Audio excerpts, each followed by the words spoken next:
సింగరేణి వ్యవస్థను బొగ్గు గనులకే పరిమితం కాకుండా ఇతర ఆక్షన్లలో పాల్గొనే విధంగా నిర్ణయం తీసుకున్నామన్నారు డిప్యూటీ సీఎం భట్టి విక్రమార్క.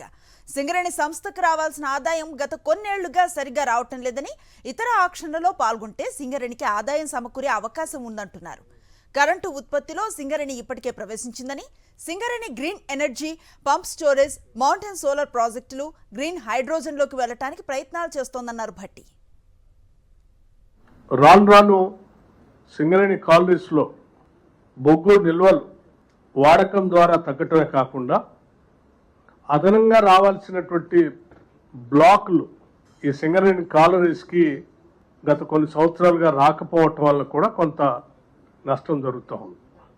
కేవలం సింగరేణి వ్యవస్థని ఇతర మినరల్స్కి వ్యాప్తి చేయటమే కాకుండా ప్రధాన వ్యాపకమైనటువంటి బొగ్గు గనుల తవ్వకాలను కూడా విరివిగా పెంచుకోవాల్సినటువంటి అవసరం కూడా సింగరేణి కాలనీస్కి రాష్ట్రానికి కూడా ఉందని రాష్ట్ర ప్రభుత్వం భావిస్తూ ఉంది.